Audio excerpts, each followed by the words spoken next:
MP DElEd वाले सभी मेरे प्यारे भैया बहनों का अगला जो पेपर है वो आ चुका है। सभी विद्यार्थी ध्यान से इस क्वेश्चन पेपर को देखेंगे। योग शिक्षा का पेपर आपका है और 15 जून को पेपर होगा। सभी मेरे प्यारे भैया बहनों को इस क्वेश्चन पेपर को ध्यान से देखना है और अच्छे से इन सभी प्रश्नों को याद करना है, क्योंकि ऐसे प्रश्न मेरे द्वारा आज यहाँ पर बताए जा रहे हैं जो आपको परीक्षा में दिए जाएंगे और आपसे पूछे जाएंगे। तो सभी विद्यार्थी क्या करें, इस क्वेश्चन पेपर को ध्यान से देखें। और जितने विद्यार्थी हमारे साथ नए जुड़े हैं तो आप सभी मेरे प्यारे भैया बहन वीडियो को लाइक कर चैनल को सब्सक्राइब जरूर करिएगा। आपके लिए प्रयास और मेहनत लगातार मैं करूँगा, ये मेरा आपसे एक छोटा सा वादा है। तो बिल्कुल मेरे सभी प्यारे भैया बहन ध्यान से पूरा पेपर देखेंगे और अच्छे से इन प्रश्नों को याद करेंगे। जैसा कि आप स्क्रीन के सामने देख पा रहे हैं, जो क्वेश्चन परीक्षा में आते हैं वो सारे प्रश्न बता रहा हूँ। सही उत्तर चुनकर लिखिए में प्यारे विद्यार्थियों। पहला क्वेश्चन आएगा कि सूर्य नमस्कार की कितनी स्थितियाँ होती है। और आप सभी बच्चे भी जानते हैं कि सूर्य नमस्कार की जो स्थितियाँ होती है 12 स्थितियाँ सूर्य नमस्कार की होती है। तो यहाँ पर आपको 12 स्थितियाँ ध्यान रखना है। बढ़ेंगे हमारे अगले क्वेश्चन की ओर। पिघला नाड़ी को भी कहते हैं, तो जो पिघला नाड़ी होती है उसे किस नाड़ी के नाम से जाना जाता है।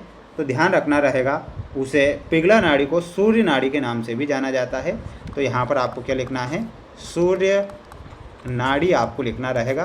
तो ध्यान से आप फिल करके आएंगे, दूसरे का आंसर सूर्य नाड़ी, ऑप्शन नंबर ए। बढ़ेंगे अगले क्वेश्चन की ओर। अगला क्वेश्चन देखिएगा, नौली क्रिया कितने प्रकार की होती है। प्यारे विद्यार्थियों, नौली क्रिया 2, 4, 3 या फिर 5।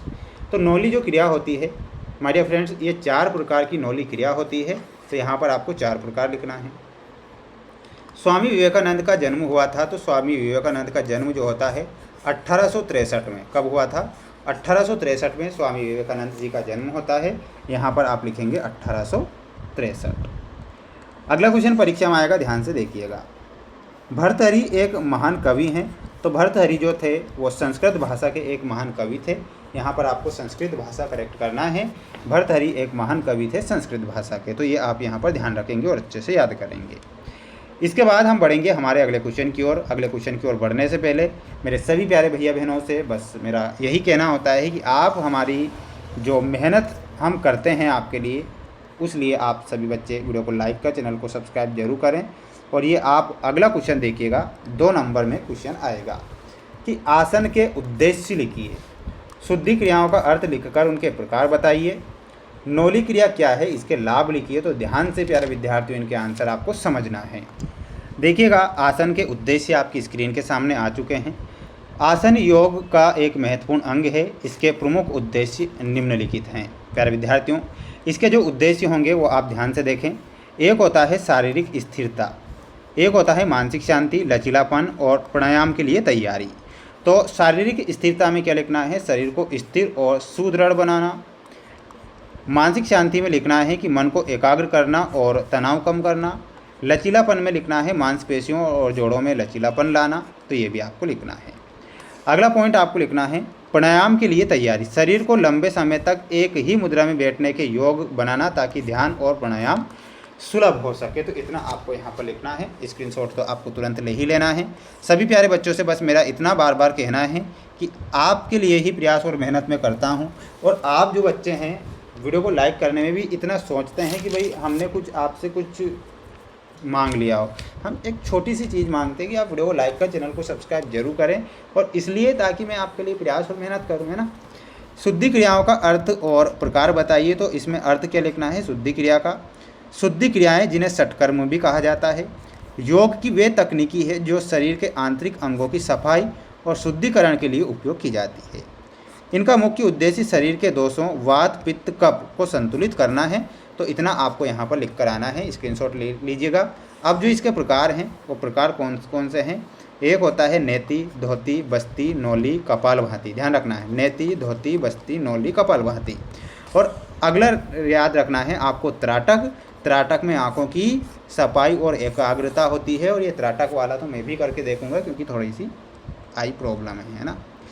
अगला क्वेश्चन देखिएगा, नौली क्रिया और इसके लाभ। तो नौली क्रिया में क्या लिखना है, यह षटकर्म की एक महत्वपूर्ण क्रिया है जिसमें पेट की मांसपेशियों को मथने की तरह घुमाया जाता है।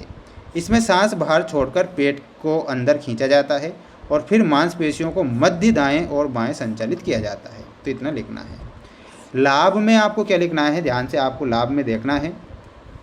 लाभ में लिखना है, एक होता है पाचन में सुधार, तो इसमें लिखना है यह कब्ज, अपच और गैस जैसी समस्याओं को दूर करती है। अंगों की मालिश पेट के आंतरिक अंगों की करती है। ऊर्जा का प्रवाह भी करती है।